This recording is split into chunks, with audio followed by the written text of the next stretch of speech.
So meristematic tissue.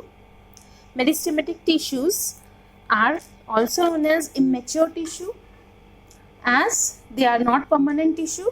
Meristematic tissues, they have the capacity to divide. They have the capacity of cell division. These are the only tissues in plants which can divide. Okay, cells of these tissues can divide, because meristose word means divided. So these tissues have the ability to divide. Okay, they can divide to form daughter cells. So this is what meristematic tissues do. And permanent tissues are those tissues which have lost their capacity of cell division. That's why, so how they differ from the meristematic tissues. That's why I have written it here. In these tissues, cells have lost their capacity to divide. And we call them specialized tissues also. Permanent tissues, mature tissues, or specialized tissues. Whereas meristematic tissues are also called immature tissues. They divide and redivide, and they keep adding new cells in the plants. Okay, so these are special tissues found in plants only. And the specialized tissues which are formed from meristematic tissues. Meristematic tissues divide and form daughter cells, and these daughter cells, they can divide again and again, and ultimately these daughter cells will form specialized cells or permanent tissue. Permanent cells, permanent tissues, specialized tissues, which are, how they are specialized? They are structurally as well as functionally specialized. Okay, they have a special function to perform, so we can call them specialized. Like there are parenchyma, sclerenchyma, xylem, phloem, collenchyma, chlorenchyma. Okay, all these are permanent tissues, as they have lost their capacity of cell division. Okay, so here is the structure of meristematic tissue. They have very thin cell walls made up of cellulose only. They have dense cytoplasm. Okay, and it is rich in food, as the actively dividing cells are requiring continuous food, and there are no intercellular spaces between these cells. Nucleus is conspicuous. The large central vacuole, which is a characteristic of plant cells, is also missing. There is no reserve food. Food is not reserved in reserve form, but it is present in the cytoplasm. Okay, and you can see the simple diagram. I haven't shown any intercellular spaces here, and you can see that nucleus is large and conspicuous. Then there is dense cytoplasm, you can see, and thin cell walls, you can see. We haven't made any thickenings around the cells, okay, in the cell walls. And now let's see how many types of meristematic tissue are there. Meristematic tissue, you know, they are responsible for growth of the cell, growth of the plant actually.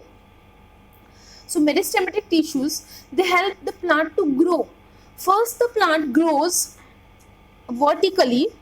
Okay, you sow a seed in the soil, or you put a sapling, then it grows vertically upwards. Okay, and this vertical growth is due to the primary meristematic tissue. Then the plant becomes thicker, the stem becomes thicker and thicker, and until it becomes a very, very thick tree trunk.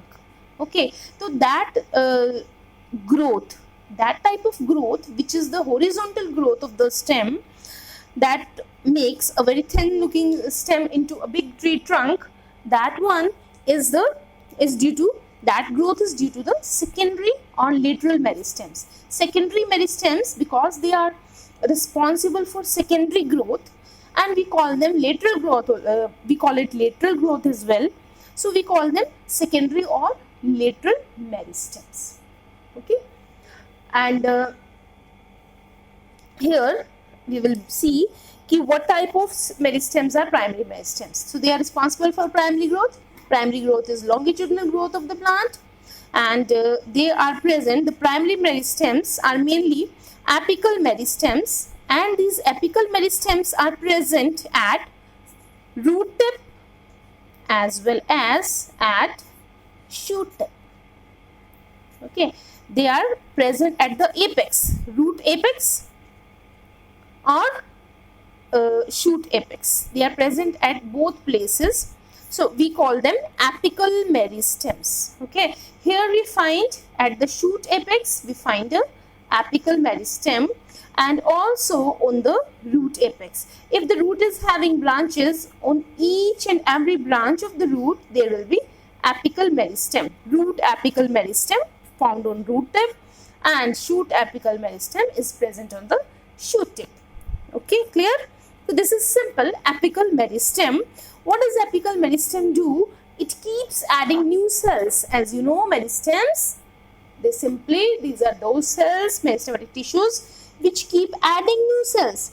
So this is the shoot tip, and it is made up of meristematic tissue, and it keeps on adding new and new cells to it. So the plant keeps elongating. Okay, this is the function.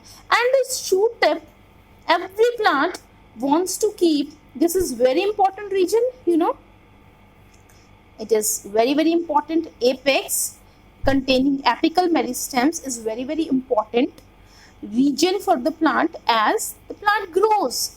Okay, shoot grows due to this point. Okay, so plant wants to keep it protected at all times. So plant, it forms, what does it grows? It remains protected by leaf primordia. Okay, these are the structures that grow into leaves. So here we have leaf primordia that are covering, that are protecting.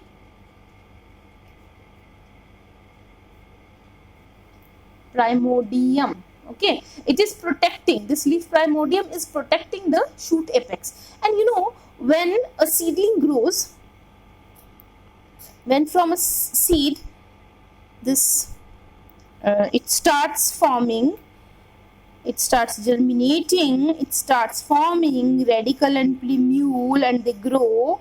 Okay, then this, you know, this is the epicotyle,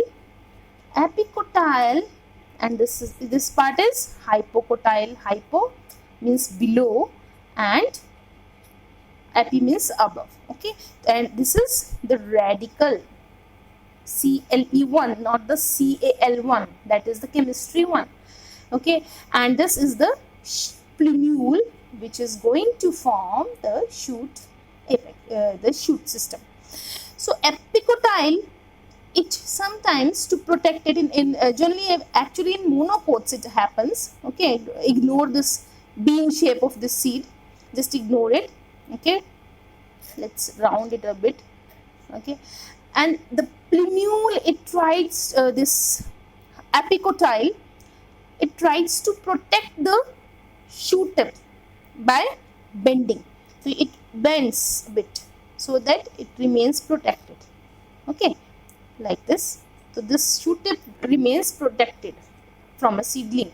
Okay, when it arises from a seedling, it remains protected due to the bending of this epicotyle. So there are various ways different plants adopt to protect their shoot tip.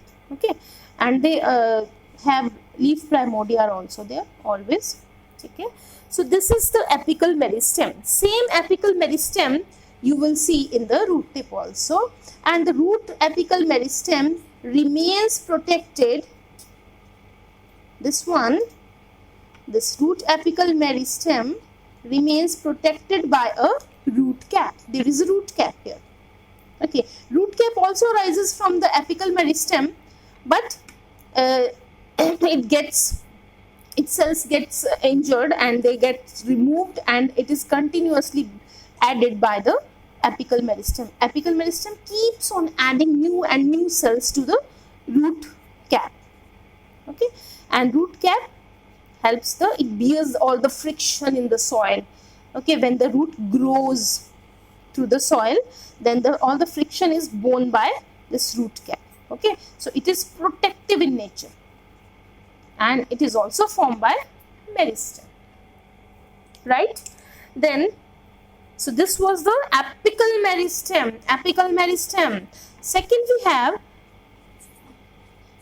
apical meristem. It is on the basis of the location, and this is a type of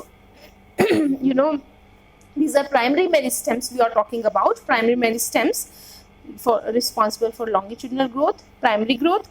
Okay, and apical meristem. Second, we have intercalary meristem. These intercalary meristems are also derived from apical meristems. See, intercalary means they are found, these are meristems present between the permanent cells, the mature permanent cells. Okay, and the meristem cells, you see, this plant grows. This is the apical bud having the apical meristem.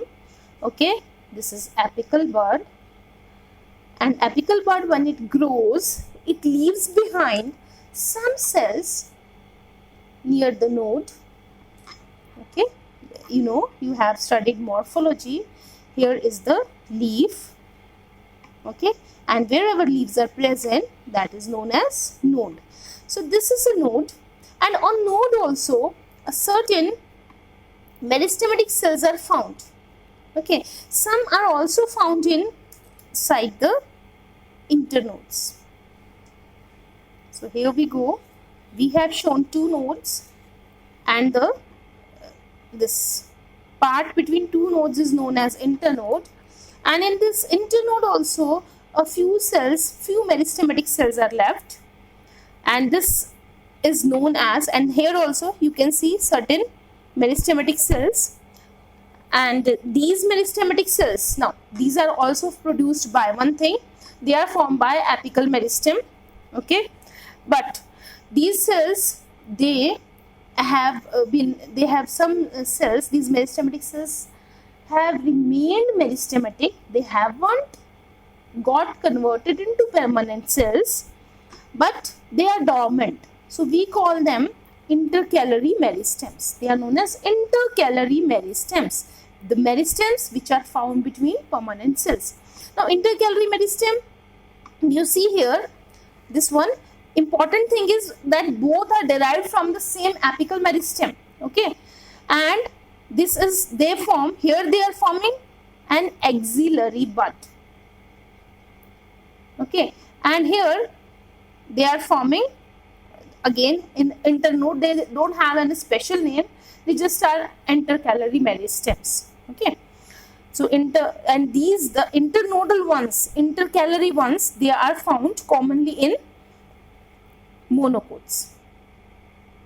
Okay, this is a specific feature of monocots. Their internodes, they are present. And see, axillary bud, I want to tell you in a little detail. See, on a plant, at node leaf grows, and there is an angle formed between the leaf and stem. Okay, and there is, this angle is known as axil. This angle is called an axil. Okay, this is the angle named axil, and compulsorily here is a bud present in the axil. In this angle there is a bud present. It is always there in each and every plant. It is there, and this bud is called, as it is found in the axil, it is called axillary bud. And buds, buds can be of two types. One are vegetative. Vegetative bud will form a branch, and if the bud is floral, then you all know that it will form a flower. Okay, so bud can go either way. Okay, it could form a branch, or it could convert into a floral one and form a flower. Okay, so this axillary bud as well as the internodal cells, which have the capacity of cell division, they both together we call them intercalary meristems. These cells These cells help in elongation. This intercalary meristem found in internodes, it helps in elongation of internodes. Okay. And sometimes in corn fields, when we visit a corn field on a hot summer day, then we see that there is popping sound is coming. That popping sound is due to the activity of these intercalary meristems. Okay. So this is apical and intercalary meristem. Now we move over to the lateral or secondary meristems. Secondary meristems or lateral meristems, they are responsible for increase in girth. They are responsible for secondary growth of the plant. Okay, growth in thickness. So they will make the stem thicker. So we have here secondary meristems. Secondary meristems are responsible for increase in girth, and these are number 1. पहले कौन से हैं? Intrafasci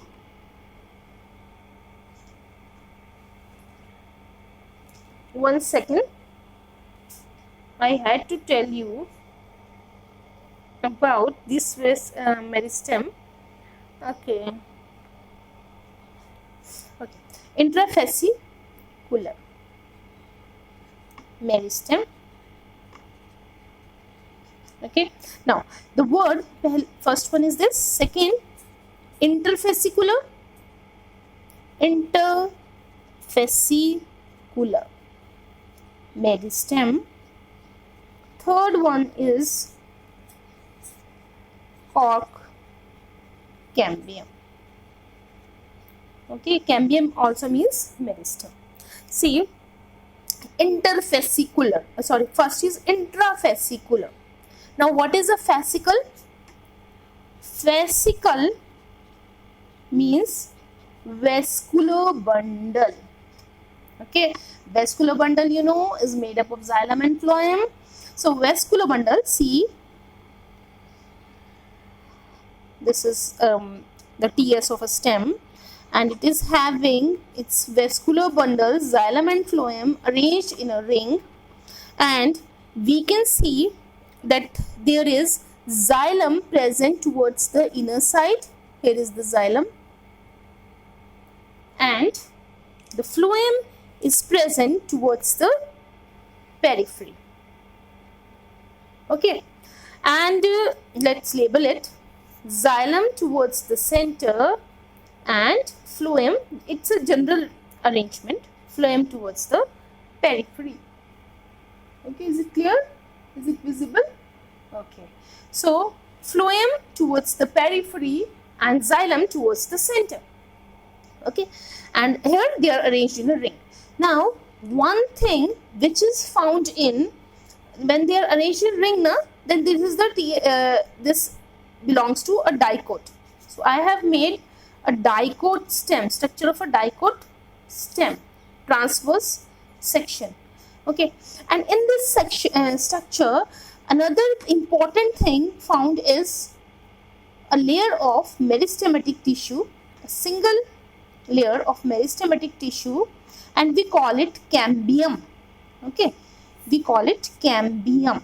Now this cambium, as it is present inside, within the fascicle, as it is present within the vascular bundle, we call it intrafascicular, and intra means within. Okay, when there is intra-school match, means the match is between the classes of the same school. So this is intrafascicular meristem found in the vascular bundles.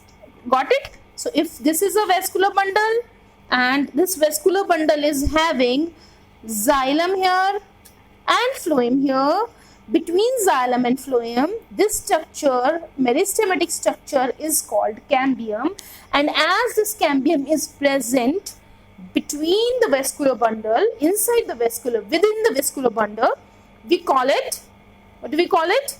Intrafascicular meristem. Okay, got it? Next is interfascicular meristem. This interfascicular meristem is later on Later, it appears between the vascular bundles. See, between these two vascular bundles, a new meristematic tissue appears. A layer of meristematic tissue appears. See. So what will you call it? Because it is occurring between two vascular bundles, you will call it interfascicular meristem.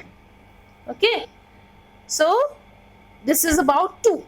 The third one is cork cambium. This cork cambium occurs later on inside the cortex of the stem. You may not be able to understand cortex and all these words, but you will know in the next lecture.